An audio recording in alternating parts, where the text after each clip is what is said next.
107.5 The Game Podcasting is sponsored by Modern Exterminating, a family-oriented company. Professional, honest, and dependable pest control solutions. We're your one-stop shop for all pests. We do it all.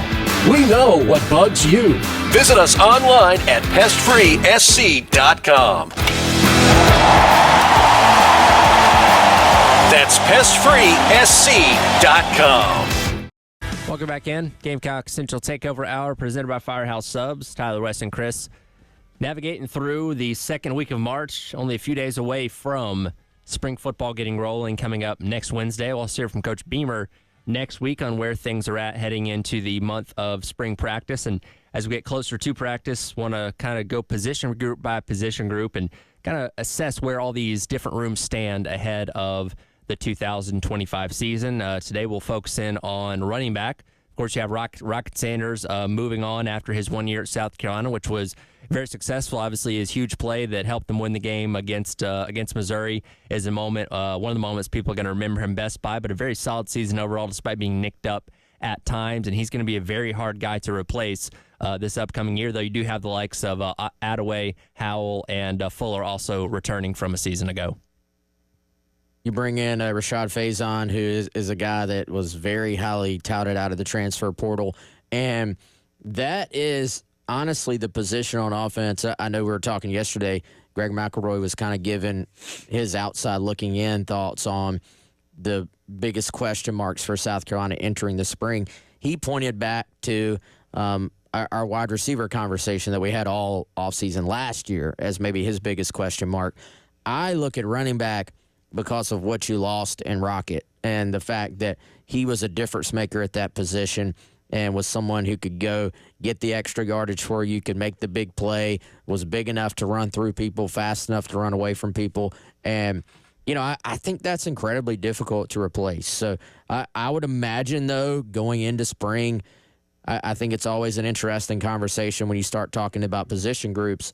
You kind of look at it like, all right, who's first up in the spring, and then who do you think is first up once we start getting to the games in the fall? And it's not always the same guy, obviously, but your older guys, your guys who have played, they most of the time earn what I kind of call the right of first refusal. Like, you get the first opportunity, and I would be kind of surprised if Attaway doesn't run out there first when they kick this thing off middle of next week.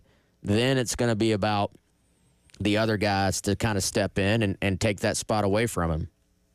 There's also some other kind of interesting options on the roster, too. I mean, man, some of the runs Jawarn Howell made last year, I do think the emphasis for him this spring is going to be ball security, you know, because there were a few times in games you could see some things. The bowl game, you saw it. Matt Fuller is a guy, Wes. I mean, this kid in high school put up huge numbers, and we had heard some buzz about him when he got on campus last year. So I think you do look at Attaway. I totally agree with you. He's the elder statesman as far as time in the program. He's only spent a year in the program, but just he's been around, he's played, he's been in college ball a long time.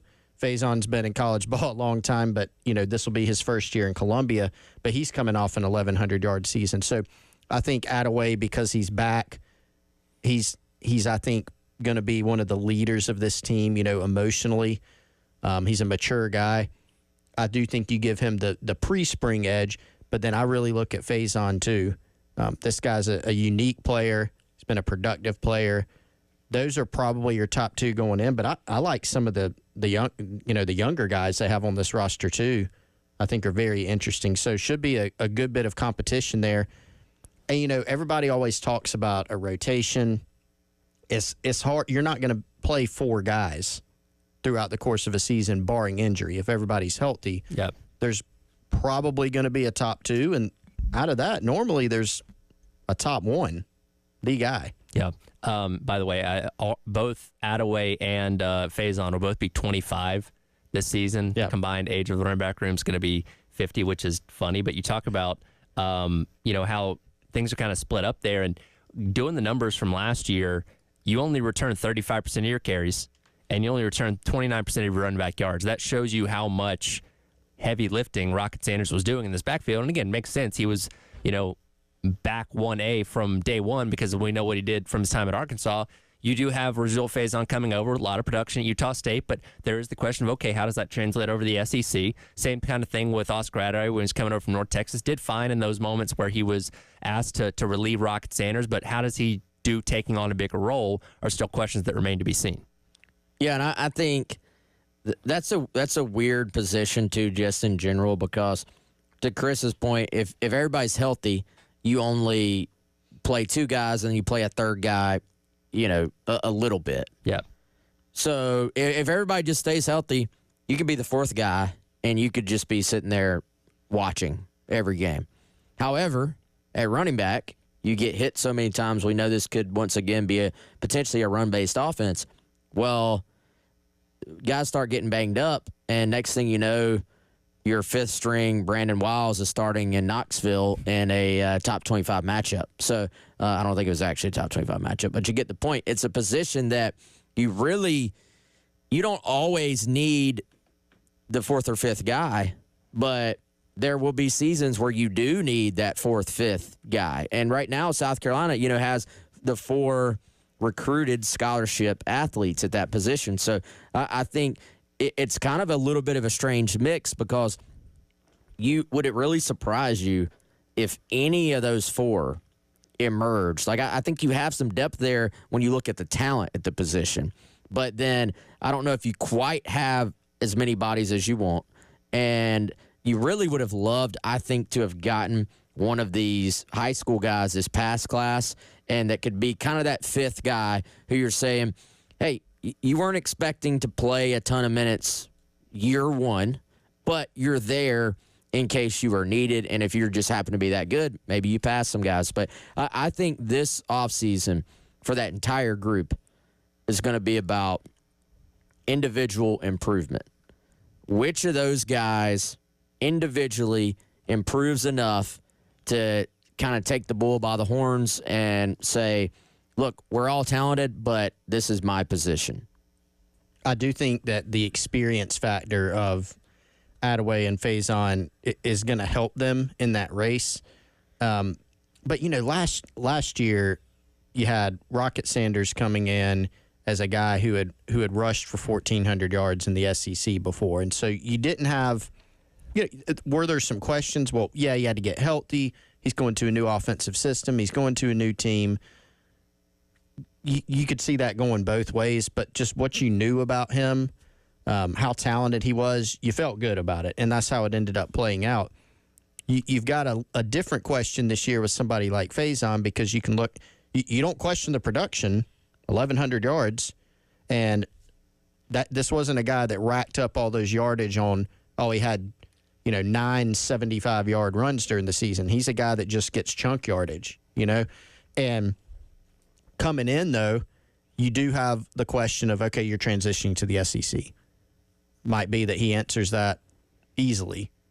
But it is a question, I think, to be fair, to kind of analyze the thing. Those two having played the most, I think, helps them in this race. But, I feel like you've got different skill sets within this room. Does that help a Matt Fuller, who's a physically impressive guy? Jawarn Howell, certainly, you just eyeball him and see what he did at SC State. I don't care what level it is. You rush for 8 yards a carry. That's pretty good, and he's shown some flashes here too. So I do agree with you, Wes. I think a little bit more proven depth, or just another depth piece would be good. You got Bradley Dunn in the mix too, of course, who's on scholarship.